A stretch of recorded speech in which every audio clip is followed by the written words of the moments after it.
सिम्मी, आखिर तुम अपनी बहन से इस तरह की बातें कैसे कर सकती हो? मिसेस कपूर ने तुरंत चिढ़ते हुए कहा। जो औरत इस समय सिमरन के साथ खड़ी थी, वो एक शौक से भरे हुए एक्सप्रेशन के साथ उसे देख रही थी। बहन? हालांकि इससे पहले वो औरत कुछ कह पाती, सिमरन की हंसी उसके कानों तक ऑलरेडी पहुंच चुकी थी। बहन थी, सिमरन ने उस औरत की तरफ मुड़ते हुए कहा। इसके बाद वो कहने लगी, मैं तो अब एक पराई फैमिली मेंबर हूँ। उस औरत ने तुरंत सिमरन की हाँ में हाँ मिलाई और इसके बाद आदमियों के ग्रुप की तरफ देखने लगी जो उनकी तरफ इस समय बढ़ रहा था। जब उसने देखा कि उस ग्रुप में उसका हस्बैंड भी है, उसने तुरंत चैन की सांस ली। इसी तरह सिमरन और बाकी लोगों ने भी उस आदमियों के ग्रुप को अपनी तरफ आते हुए देखा। सिमरन तुरंत फरहान की तरफ देखकर मुस्कुराने लगी। उसने उसे उस ग्रुप में आसानी से देखकर पहचान लिया था। मिस कपूर, मैं देख रहा हूँ कि आपका इन्फ्लुएंस तो यहाँ पर भी अच्छी तरह काम कर रहा है। एक 40 साल की उम्र के आदमी ने सिमरन से कहा। वो आदमी मिस्टर भूषण था, जो कि मुंबई का एक जाना माना बिजनेसमैन था और वो फरहान को भी अच्छी तरह जानता था। फरहान के जरिए सिमरन और मिस्टर भूषण एक दूसरे को काफी अच्छी तरह जान गए थे। मिस्टर भूषण तो मेरी कुछ ज्यादा ही तारीफ कर रहे हैं। इन्फ्लुएंस ऐसी कोई चीज नहीं होती है। इस औरत ने बस मुझे मेरा ब्रेसलेट खरीदने के लिए एक ऑफर दिया और जब मैंने कहा कि वो उसे अफोर्ड नहीं कर सकती है, तो उसकी माँ ने मुझे इस ब्रेसलेट को उसे ऐसे ही देने के लिए कहा। उन्होंने ये तक भी कह दिया कि मुझे एक प्रेग्नेंट औरत की तरफ और ज्यादा दिलदारी से पेश आना चाहिए। ऐसा कहते हुए सिमरन धीरे से हंसने लगी। ये कहने की बात नहीं थी, लेकिन सिमरन की बातें सुनकर वहां खड़ा हर कोई बिल्कुल स्पीचलेस हो गया था। मिसेस कपूर ने कभी भी नहीं सोचा था कि सिमरन इस तरह बिहेव करेगी। वो वहां खड़े होकर सोचने लगी, आखिर ये लड़की इतनी ब्लंट और डरावनी क्यों है? मिसेस कपूर कोई बेवकूफ औरत नहीं थी। वो अच्छी तरह समझ गई थी कि बात कुछ और ही है, कुछ ऐसी जो अभी तक उनके सामने जाहिर नहीं हो पाई है। सच में? मिस्टर भूषण ने सिमरन के सामने खड़ी तिगड़ी को देखते हुए कहा। इसके बाद वो कहने लगे, ये तो कपूर फैमिली है ना? इस समय उनकी टोन ऐसी थी मानो उन्हें एकदम से कुछ रियलाइज हो गया था। जो भी लोग सिमरन की नानी के करीब थे, वो अच्छी तरह जानते थे कि सिमरन उन्हें मुंबई में मिली थी। तो क्या इस बात का मतलब ये था कि सिमरन भी उदयपुर में रहने वाली कपूर फैमिली का हिस्सा थी? मिस्टर भूषण के अलावा दो और आदमी जो उनके साथ खड़े हुए थे, वो भी यही बात सोच रहे थे। ओह, आप में से बहुत लोगों को ये बात पता नहीं होगी, लेकिन सिमरन भी कपूर खानदान का हिस्सा ही है। ऑफ कोर्स ये सब पास्ट की बात है, क्योंकि वो लोग उसे अपनी रजिस्ट्री से ऑलरेडी हटा चुके हैं। मैंने सही कहा ना? फरहान ने बेबाक होते हुए ये बात इतनी आसानी से कह दी मानो वो मौसम की जानकारी देने जैसी सिंपल सी बात कर रहा हो। इस बात को सामने लाना पहले से ही प्लान करके रखा गया था। सिमरन ने उसे पहले ही बता दिया था कि उसके आज रात का गोल रिद्धिमा और उसकी माँ को यही बताना था कि अब से वो गिल परिवार का हिस्सा थी और इस मामले में फरहान उसकी मदद कर रहा था। और जैसा कि इस समय वो गेस कर पा रहा था, इस बात ने सिमरन के बदले के प्लान को स्टार्ट कर दिया था। फरहान इतने समय से सिमरन के साथ था, इसीलिए उसका इस बात को जानना बेहद आसान था कि वो किसी भी तरह की साइकोलॉजिकल लड़ाई में माहिर था। दूसरे बिजनेसमैन जो इस इंडस्ट्री में इस समय टॉप पर थे, सिमरन उनकी तरह बिल्कुल नहीं थी। वो उनकी तरह किसी भी तरह की लड़ाई या अंडरवर्ल्ड के संबंधों से जुड़ी हुई नहीं थी। नहीं, वो बिल्कुल अलग थी। सिमरन उस तरह की औरत थी जो कि आराम से बैठकर अपने दुश्मनों को उससे डरकर इधर उधर भागते हुए देखना पसंद करती थी। वो इस तरह के इंसान थी जो कि अपना दिमाग सामने वाले के अगेंस्ट यूज करना अच्छी तरह जानती थी। आखिरकार इंसानों के लिए जो कुछ भी फ्यूचर में हो सकता है, उसके बारे में ओवर थिंक करना और उसके रिजल्ट को लेकर बेचैन हो जाना बहुत ही नेचुरल होता है। और सिमरन को ये प्रिंसिपल हमेशा ही अपने दुश्मनों के अगेंस्ट यूज करने में बहुत मजा आता था। फरहान को भी ये बात अच्छी तरह पता थी कि उसके दोस्त ने अपने दुश्मनों के लिए बहुत पहले से ही जाल बिछा कर रखा हुआ था और अब वो वेट कर रही थी कि कब वो लोग उसमें कदम रखें और उसका खेल शुरू हो जाए। सिमरन, रिद्धिमा ने उसे बुलाया। इस समय जैसे ही उसने मिस्टर भूषण की तरफ देखा, उसका चेहरा कंफ्यूजन से पूरी तरह भर गया। हालांकि इस समय उसके चेहरे पर इस तरह के एक्सप्रेशन देखकर सिमरन को हंसी आ गई और वो हेमंत की तरफ देखकर उससे पूछने लगी, तुमने उसे मेरे बारे में नहीं बताया? इस सवाल के रिस्पॉन्स में पहले हेमंत ने रिद्धिमा की तरफ देखा और इसके बाद सिमरन की तरफ। इस समय उसके जबड़े पूरी तरह कसे हुए थे और सिमरन का मुस्कुराता हुआ चेहरा देखकर उसे जरा भी अच्छा नहीं लग रहा था। तो आखिर सिमरन को यही सब चाहिए था। वो उसके और उसकी वाइफ के बीच के रिलेशन को खराब करना चाहती थी। उसका दिमाग इसके पहले हुए इंसिडेंट पर गया, जिनके बाद अब ये सब हो रहा था। पता नहीं किस वजह से, लेकिन उसे विश्वास ही नहीं हो रहा था कि जो कुछ भी उसके और उसकी सेक्रेटरी के बीच में हुआ था वो सब सिमरन की करामात थी। आखिरकार उसे बाहर से निकलते समय एक बार भी ऐसा नहीं लगा कि उसके साथ कुछ गलत हुआ है। उसे पूरी तरह यकीन था कि उसे वहां से निकलने के पहले कोई नशीली दवाई नहीं दी गई है। मगर पता नहीं किस वजह से जैसे ही उसकी सेक्रेटरी कार के अंदर घुसी, उसे वो थोड़ी सी सेडेक्टिव लग रही थी। हेमंत एक बेवकूफ नहीं था। वो जानता था कि उसकी सेक्रेटरी उसे कब से पसंद करती थी, वरना वो हमेशा ही उसके साथ इनोसेंट बनकर फ्लर्ट करने की कोशिश क्यों करती। लेकिन क्योंकि वो मिसेस लीना कपूर से संबंधित थी, इसीलिए इस बारे में रिद्धिमा को बताना कभी भी जरूरी नहीं समझा था। वो जानता था कि उसकी पत्नी थोड़ी सी इमेच्योर है और वो कभी कभी उसे लेकर थोड़ी सी इनसिक्योर भी हो जाती है। और उसकी सेक्रेटरी को काम से ना निकालने की यही वजह थी कि वो नहीं चाहता था कि उसे लेकर किसी भी तरह का सस्पिशन उसकी पत्नी के दिमाग में आए और ये बात पूरी सिंघानिया फैमिली में फैल जाए। वो बस एक शांति से निभाई जाने वाली शादी चाहता था, लेकिन अभी कुछ देर पहले वो खुद को कंट्रोल ही नहीं कर पाया। ऑफ कोर्स जो कुछ भी उसके साथ हुआ था उस बात के लिए थोड़ा सा दोषी तो वो सिमरन को भी मानता था। आखिरकार उसी की वजह से उस सेक्रेटरी को देखने के कुछ मिनट पहले ही हेमंत का दिमाग बुरी तरह खराब हो गया था। हेमंत को अच्छी तरह याद आया कि उसकी सेक्रेटरी उस कंपनी में 6 साल से काम कर रही थी और उसे सेक्रेटरी की पोस्ट ज्वाइन किए हुए अभी 2 साल ही हुए थे। यहाँ तक कि उसे हेमंत की सेक्रेटरी बनने के लिए मिसेस लीना कपूर से सिफारिश भी करनी पड़ी थी। उसने उनसे ये तक कहा था कि उसे एक बिजनेस को चलाने की इन एंड आउट सिखानी है और सेक्रेटरी बनने के नाते उसे ये सब सबसे ज्यादा सीखने को मिलेगा। वो कोई ऐसी नहीं थी जो कि सिंघानिया परिवार में किसी की इकलौती बेटी हो या कोई हाई पोजीशन होल्ड करके रखती हो, लेकिन फिर भी मिसेस कपूर ने उसकी हेल्प करने की सोची। आखिरकार उन्हें लगा था उसका इस्तेमाल करके रिद्धिमा हमेशा हेमंत पर नजर रख पाएगी। वो कभी भी रिद्धिमा को हेमंत के काम के वक्त जो कुछ भी चलता रहता था उसकी खबर आसानी से दे सकती थी, जैसे कि उसका स्केड्यूल वो रोज किसी के साथ मीटिंग कर रहा है या किसके साथ ट्रेवल कर रहा है। क्या ये बात बहुत ज्यादा कन्वीनियंट नहीं थी? ऑफ कोर्स मिसेस कपूर और दिमाग दोनों ही इस बात से अनजान थे कि उस सेक्रेटरी का हेमंत के इतने करीब होने का असली मकसद क्या था। इसके अलावा वो लोग उसे हमेशा अपने नीचे ही देखते थे और उसे हेमंत के इतना पास होते हुए भी खतरे की तरह महसूस नहीं करते थे।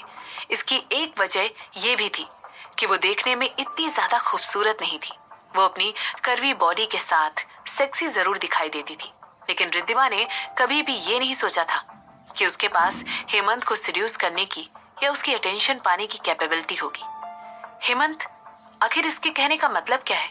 जैसे ही हेमंत ने रिद्धिमा की आवाज सुनी, वो अपने ख्यालों की दुनिया से बाहर आ गया। कैसा रहेगा अगर हम इस बारे में लाउंज में चलकर बात करें?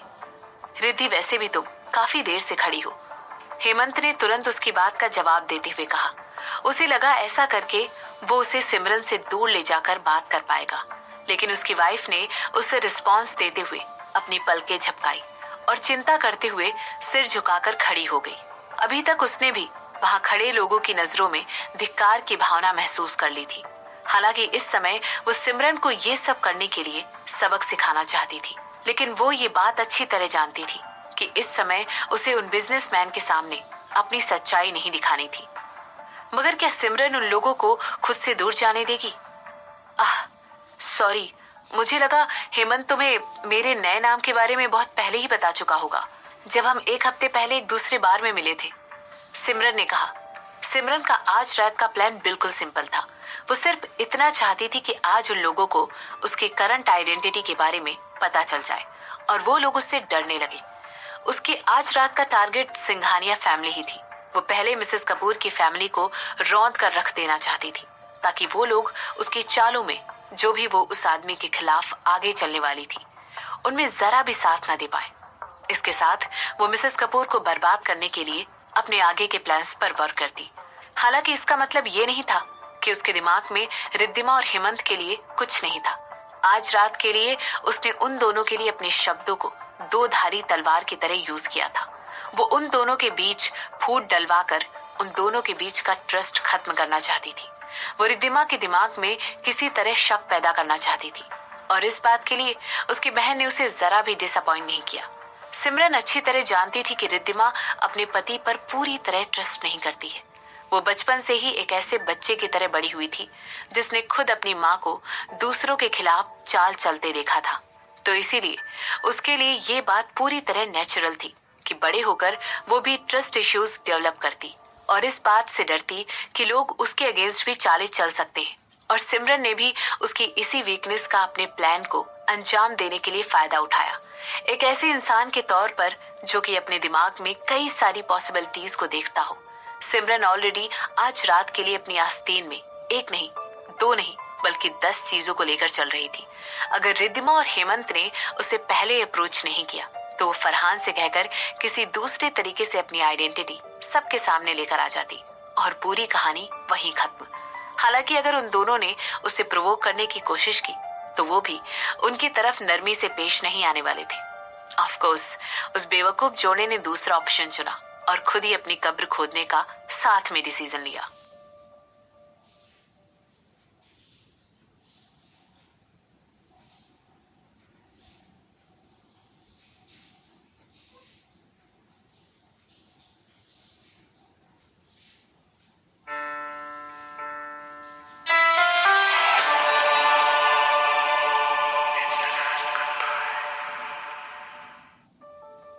सिमरन की बात सुनकर मिसेस कपूर और रिद्धिमा दोनों की ही आंखें बड़ी हो गईं और वो हेमंत की तरफ घूर कर देखने लग गए। उन्होंने देखा कि कैसे उसके चेहरे का रंग उड़ चुका था और ये इस बात का पक्का सबूत था कि सिमरन सच बोल रही है। हेमंत सिमरन से उसे बिना बताए उसकी पीठ पीछे एक बार नहीं बल्कि 2 बार मिला था। इसके अलावा उसे सिमरन के बारे में इतनी इंपॉर्टेंट बात पता थी, लेकिन उसने इस बारे में रिद्धिमा को बताना जरूरी नहीं समझा।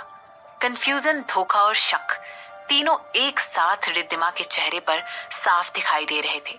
जब हेमंत ने देखा कि कैसे उसकी पत्नी गुस्से से भरकर फूटने वाली है, उसने तुरंत खुद को वहां से एक्सक्यूज करते हुए अपनी पत्नी को लाउंज में ले जाने का फैसला किया और पीछे पीछे एक इनविजिबल रस्सी से बंधी हुई मिसेस कपूर भी कंफ्यूजन में चलती चली गई।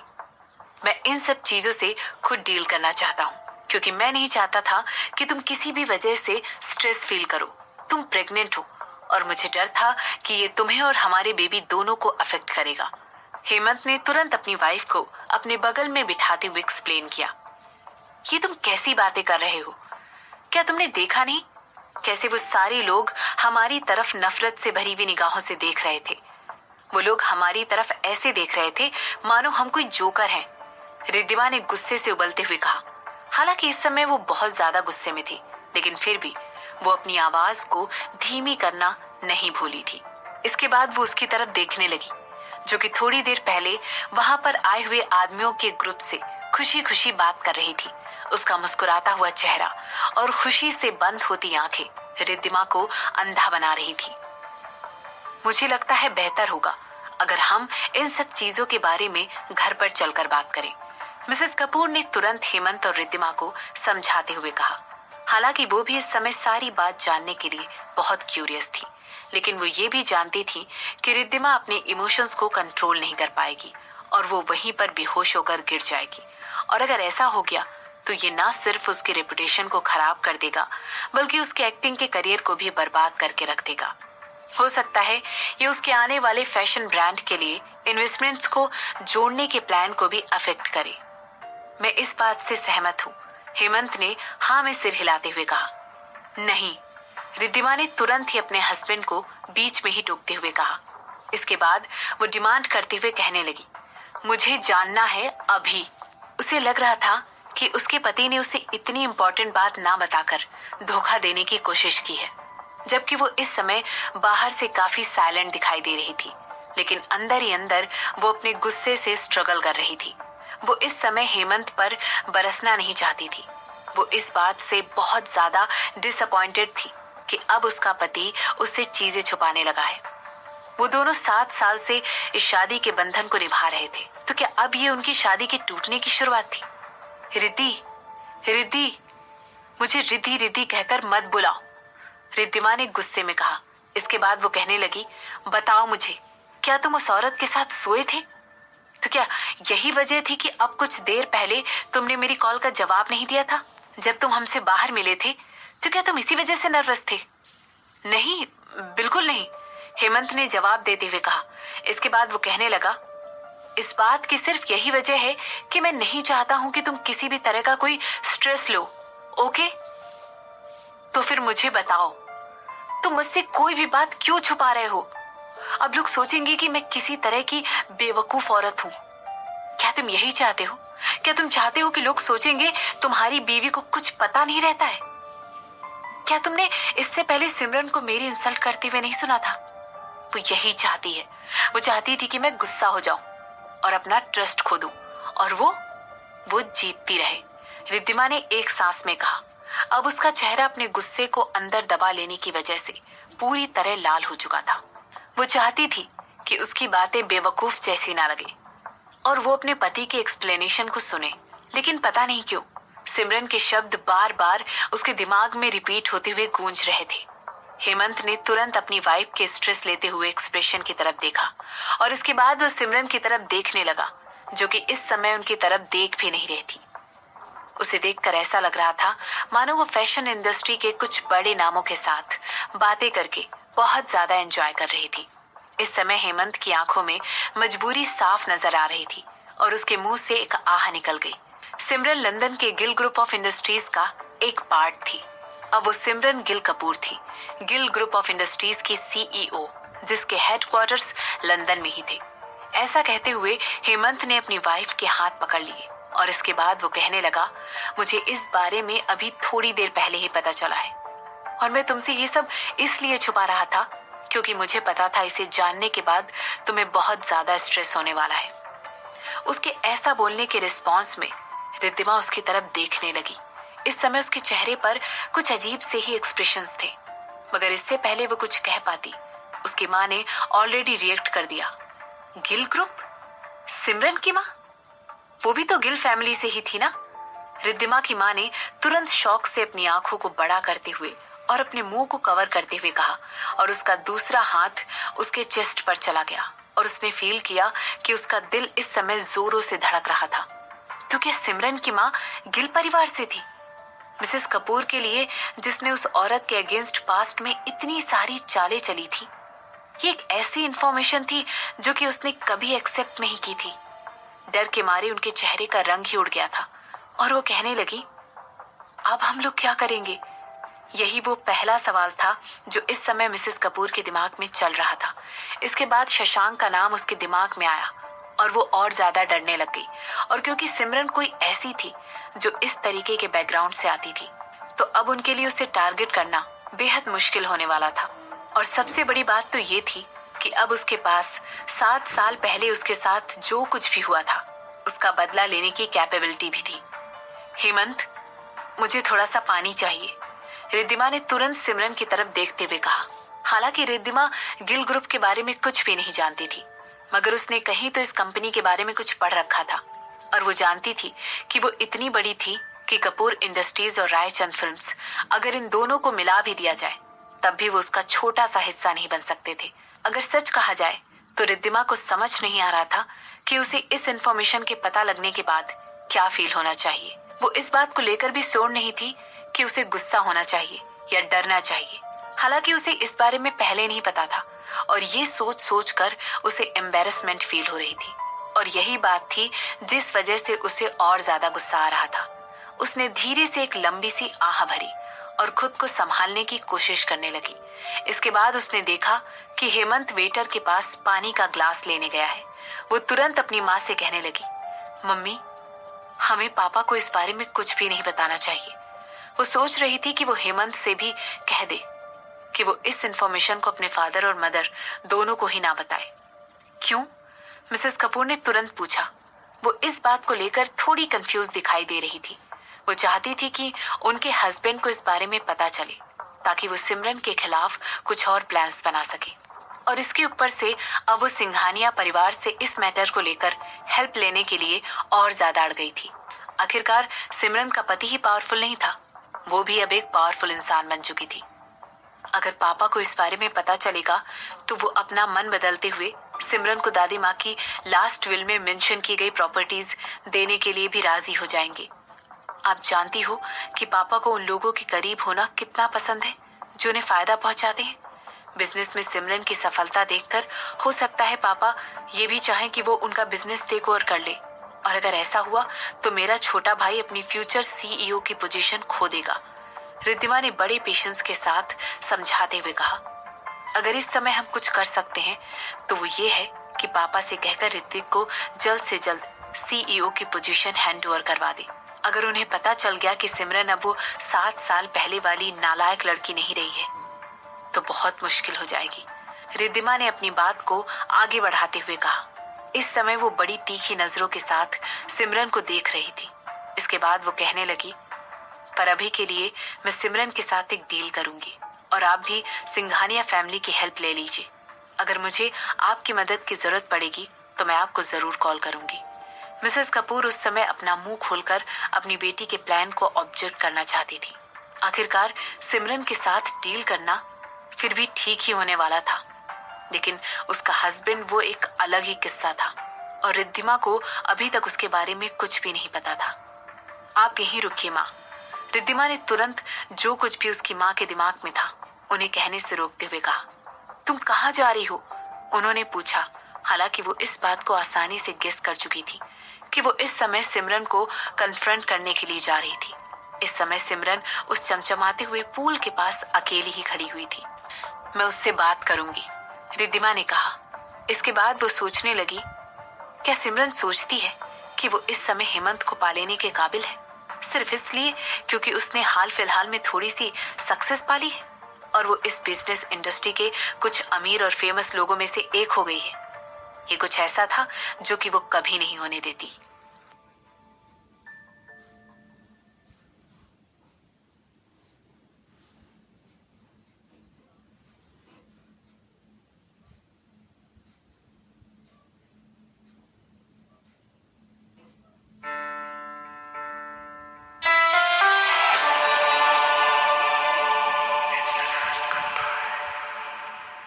इस समय सिमरन अपने फोन पर टेक्स्ट मैसेज कर रही थी और बीच बीच में अपनी नजरें उठाकर अपने सामने के सुंदर नजारे को भी देख रही थी। जब उसने उस खूबसूरत नजारे की सारी फोटोज शशांक को भेज दी तो वो उसके जवाब का इंतजार करते हुए मुस्कुराने लगी। उसने मैसेज टाइप किया और जवाब में शशांक का मैसेज आया। शशांक, मुझे हमेशा से पता था तुम्हें चमकीली चीजें पसंद है, लेकिन कोई भी ऐसी चीज तुम्हारी खूबसूरती के ऊपर कभी हावी नहीं हो सकती है। सिमरन वो मैसेज पढ़कर मुस्कुराने लगी और इसके बाद उसने उसका रिप्लाई किया। सिमरन, तारीफ के लिए शुक्रिया मिस्टर शशांक। मुझे लगता है ये नजारा और भी ज्यादा खूबसूरत हो जाता अगर तुम यहाँ पर मेरे साथ होते। इसके बाद सिमरन इस बात का रियलाइजेशन होते ही अपनी जगह पर जम सी गई कि उसने अभी अभी कितना भावुक मैसेज टाइप कर दिया था। उसने तुरंत उस मैसेज को डिलीट किया और नया मैसेज टाइप करने लगी। आखिर वो इस तरह एक प्यार में पड़े हुए बेवकूफ इंसान की तरह काम कैसे कर सकती थी। सिमरन, थैंक यू, मैं भी तुम्हें बहुत मिस कर रही हूँ। जैसे ही वो मैसेज चला गया सिमरन अपनी जगह पर जमी सी खड़ी रह गई। आखिर उसने ऐसा क्यों कहा कि वो भी उसे मिस कर रही है, जबकि उसने उसे ये भी नहीं कहा कि वो उसे मिस करता है। ये तो तुम अब एक बहुत इंपॉर्टेंट इंसान बन गई हो ना, सिमरन की पीठ पीछे किसी ने कहा। इसे सुनकर सिमरन तुरंत पीछे मुड़ी और उसने देखा कि रिद्धिमा वहां पर खड़े होकर उसे घूर रही थी। हालांकि फिर भी सिमरन उसे इस तरह देखकर जरा भी सरप्राइज नहीं हुई। ऐसा कहते हुए सिमरन फिर से उस चमचमाते हुए पूल की तरफ देखने लग गई। हालांकि वहां पर सिर्फ वो दोनों ही खड़े थे, लेकिन फिर भी सिमरन उसे बेबाक होकर इग्नोर कर रही थी। जैसे ही रिद्धिमा ने देखा कि सिमरन को उसके वहां आने पर कोई फर्क नहीं पड़ा है, वो तुरंत एक ज्वालामुखी की तरह फट गई और उसका खून बिल्कुल किसी लावे की तरह उबलने लगा। उसे इस समय बहुत ज्यादा गुस्सा आ रहा था, लेकिन फिर भी वो वहां पर अपने इमोशंस को कंट्रोल करके खड़ी हुई थी। आखिरकार रिद्धिमा एक बेहतरीन एक्ट्रेस थी और वो कई सालों से अपनी एक्टिंग स्किल्स को और ज्यादा परफेक्ट किए जा रही थी। इस समय भी वो बहुत ज्यादा गुस्से में थी, मगर फिर भी उसके लॉजिकल माइंड ने उसे बार बार याद दिलाया कि उसे इस जगह पर अपना कंट्रोल नहीं खोना चाहिए, क्योंकि अगर वो ऐसा करेगी तो उसका मेहनत से बनाया हुआ एक्टिंग करियर एक सेकंड में चौपट हो जाएगा। इसे मेंटेन करने के लिए हेमंत ने भी उसकी काफी मदद की थी। खैर, मैं तुम्हें बताना चाहती हूँ सिम्मी, या सिमरन, जो भी तुम्हारा नाम है। इसके बाद उसने जानबूझकर एक चुप्पी लेते हुए सिमरन के करीब जाने के लिए अपने कदम बढ़ाए। इसके बाद उसने अपनी वॉइस को एडजस्ट करते हुए धीरे किया और कहने लगी, अगर तुम्हें लगता है तुम्हारे नए स्टेटस की वजह से हेमंत तुम्हें दोबारा देखने के लिए तैयार हो जाएगा, तो तुम पूरी तरह गलत हो। आज हमारी शादी को एक काफी लंबा समय हो गया है और हम साथ में अपने पहले बच्चे के आने की तैयारी कर रहे हैं। वो मुझे प्यार करता है और वो तुम जैसी गंदी औरत की तरफ दोबारा कभी नजर डालना पसंद नहीं करेगा। सच कहा तुमने, सिमरन ने हाँ में सिर हिलाते हुए कहा। इस समय उसकी आंखों में डिसइंटरेस्ट साफ दिखाई दे रहा था। उसकी रिद्धिमा से बात करने की जरा सी भी इच्छा नहीं थी। दरअसल उसका दिमाग अभी भी उस पिछले वाले टेक्स्ट मैसेज पर अटका हुआ था, जिसको शशांक को एक्सप्लेन करने के बारे में वो सोच रही थी। आखिर वो उसे ये बात कैसे बताती कि उसने उसे गलत मैसेज भेज दिया था? क्या वो उससे डायरेक्टली बता दे कि वो मैसेज गलती से भेजा गया था? वो इस बात को लेकर श्योर थी कि अगर उसने ऐसा कुछ भी किया तो इसकी वजह से शशांक बहुत ज्यादा अपसेट हो जाएगा। आखिर वो उसकी अटेंशन उस आई मिस यू टू वाले मैसेज से कैसे हटाती? इसके बाद वो अपने दिमाग पर जोर डालते हुए सोचने लगी कि क्या कोई ऐसी चीज है जिसकी वजह से वो शशांक से डिससेटिस्फाइड थी। फिर उसने सोचा कि वो उसे एक एक्सक्यूज की तरह यूज करके उस पर अपना गुस्सा निकाल सकती है और ये उसके लिए एक अच्छा डिस्ट्रैक्शन भी होगा। जब सिमरन का दिमाग शशांक का ध्यान उस मैसेज से हटाने की तरकीब सोचने पर लगा हुआ था, तब रिद्धिमा ने सोचा कि आखिर वो उससे पहले तो उसे सबके सामने बेइज्जत करने का और अब उसे इग्नोर करने का बदला कैसे ले सकती है। ये रिद्धिमा को ये बात हजम करने में बहुत परेशानी हो रही थी। वो समय इतना ज्यादा गुस्सा थी कि उसने अपनी मुट्ठी को कस कर बांध लिया था। उसकी मुट्ठी इतनी ज्यादा कसी हुई थी कि उसे ऐसा करने पर दर्द महसूस हो रहा था। तुम्हें क्या लगा था जो स्टेटस तुम्हारा इस समय है वो लोगों को तुम्हें एक दूसरी नजर से देखने पर मजबूर कर देगा? ऐसा कहते हुए रिद्धिमा ने अपना सर सिमरन के कानों की तरफ झुकाया और इसके बाद कहने लगी, नहीं, मेरे लिए और उन सभी लोगों के लिए जो ये जानते हैं कि तुमने 7 साल पहले क्या किया था, तो और कुछ नहीं, बस एक बेइज्जत की हुई औरत हो, एक नीचे गिरी हुई औरत हो जो किसी ऐसे इंसान के साथ भी सो सकती है जिससे वो उसी रात बार में मिली थी। ऐसा कहते वो सिमरन के रिएक्शन की तरफ देखने लगी। उसे लग रहा था उसके शब्द सिमरन को प्रोवोक करने के लिए काफी थे। हालांकि सिमरन अपने ही ख्यालों में इतनी ज्यादा खोई हुई थी कि वो आगे देख रही थी। ऐसा लग रहा था मानो रिद्धिमा के शब्द उस पर अपना असर नहीं दिखा पाए थे। जब उसे शशांक पर गुस्सा होने का कोई अच्छा रीजन नहीं मिला तो उसकी आईब्रोज थोड़ी सी सिकुड़ गई। हो सकता है वो उससे इस बात पर नाराज हो सकती थी कि उसने पहले उससे ये नहीं कहा कि वो उसे मिस कर रहा है, मगर ये तो उसे और ज्यादा खोखला दिखाने वाली बात होती। सिमरन का दिल इस समय बड़े असमंजस की हालत में था और फिर वो अपने आगे के एक्शन के बारे में सोचने लगी। उसे यकीन था कि शशांक उसका मैसेज पढ़ने के बाद एक बड़ी सी मुस्कान के साथ बैठा हुआ होगा। वही सोच रहा होगा कि वो कितनी जल्दी उसके साथ प्यार में पड़ गई और यही सिमरन के लिए यही बात थी जिसके लिए उसे तुरंत कोई ना कोई सोल्यूशन चाहिए था। क्या तुम मुझसे कुछ भी कहने वाली नहीं हो? रिद्धिमा ने पूछा।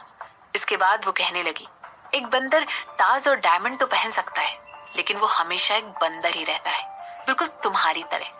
महंगे कपड़े और ज्वेलरी पहन लेने से तुम जो अंदर से हो उसे नहीं बदल पाओगी। क्या मैंने तुम्हारे अंदर कुछ तोड़ दिया सिमरन? रिद्धिमा ने एक छोटी सी स्माइल अपने चेहरे पर लाते हुए कहा। जैसा कि एक्सपेक्टेड था, एक बंदर एक शेर के सामने हमेशा बंदर ही रहता है। ऑफ कोर्स, रिद्धिमा के दिमाग में यही बात थी कि सिमरन एक बंदरिया है और वो एक शेरनी। मिसेस रायचंद, सिमरन ने रिद्धिमा की तरफ अपना सर घुमाते हुए कहा। रिद्धिमा को अनकंफर्टेबल करते हुए उन दोनों के चेहरे कुछ ज्यादा ही नजदीक आ गए थे, इसीलिए उसने एक कदम पीछे ले लिया। वो नहीं चाहती थी कि वो सिमरन के हंसते मुस्कुराते चेहरे को इतनी पास से देखे कि उसकी इरिटेशन और ज्यादा बढ़ जाए। तुम्हारा चेहरा वाकई में सो है, ना इतना ज्यादा खूबसूरत, इतना ज्यादा बदसूरत, मगर तुम्हारा एटीट्यूड तुम्हें ओवरऑल एक बदसूरत इंसान बनाता है। और अब तो तुम बूढ़ी भी हो रही हो। 1-2 बच्चे हो जाने के बाद मैं आसानी से सोच सकती हूँ कि तुम कैसी लगने वाली हो। बल्कि मैं तो ये सोच रही हूँ कि और कितने वक्त तक हेमंत इस बात को झेल पाएगा। ऐसा कहते हुए सिमरन ने एक टेढ़ी मुस्कान के साथ रिद्धिमा की तरफ देखा। ऑफ कोर्स सिमरन इस समय सही निशाना लगाने की कोशिश कर रही थी। आखिरकार रिद्धिमा की नॉन स्टॉप बकबक सुनते सुनते उसके कान भी पक गए थे और उसके ख्यालों को भी डिस्टर्ब हो रहा था। रिद्धिमा जैसी किसी इंसान की भला हिम्मत भी कैसे हुई कि वो उसे उस वक्त डिस्टर्ब करे जब वो अपने हस्बैंड के बारे में सोच रही है। अंदर ही अंदर सिमरन को लग रहा था कि जो कुछ भी उसने अभी अभी कहा है वो रिद्धिमा को चुप कराने के लिए काफी था। यहाँ तक कि उसे इस समय सच बोलने पर खुद पर गर्व हो रहा था। रिद्धिमा इस समय इसीलिए खूबसूरत दिखती है क्योंकि उसके फेस पर पहले बहुत सारे प्रोसीजर किए जा चुके हैं। ऑफ कोर्स कोई भी इस बारे में कुछ नहीं कहने वाला था। आखिरकार सारे एक्टर्स और एक्ट्रेसेस अपने लुक्स को एनहेंस करने के लिए कॉस्मेटिक सर्जरी करवाते ही हैं। इसके अलावा कोई ऐसा जो कि मेकअप करने में माहिर हो, वो एक बद्दी बतख को भी एक हंस की तरह दिखा सकता है। रिद्धिमा एक ऐसी इंसान थी जो कि अपने मेकअप पर कुछ ज्यादा ही ध्यान देती थी और उसकी मेकअप करने की स्किल्स भी ज्यादा बुरी नहीं थी। सिमरन को लगा कि उसने रिद्धिमा को टिप देकर और कुछ समझदारी की बातें बताकर बिल्कुल सही किया है। आखिरकार हेमंत तो वैसे भी अपनी सेक्रेटरी को टच कर ही चुका था। भला कौन जानता है उसके बगल में सोने वाली अगली औरत कौन होने वाली थी। सिमरन तो बस रिद्धिमा को इस बारे में पहले से बताकर चौकन्ना कर रही थी और ये तो एक अच्छी बात है ना। और जैसा कि एक्सपेक्टेड था, रिद्धिमा सिमरन की तरफ इस तरह घूर कर देख रही थी मानो उसे गला घोंटकर तुरंत मार डालेगी। इसके रिस्पॉन्स में सिमरन उसकी तरफ देखकर हंसने लगी। अगर कोई इस समय दूर से खड़ा होकर उन दोनों की तरफ देख रहा होता तो उन्हें यही लगता कि इस समय दोनों के बीच में बड़ी प्यार भरी बातें हो रही हैं, क्योंकि इस समय सिमरन कुछ ज्यादा ही खुश नजर आ रही थी, जैसे उसने इस प्लेनेट का सबसे फनी जोक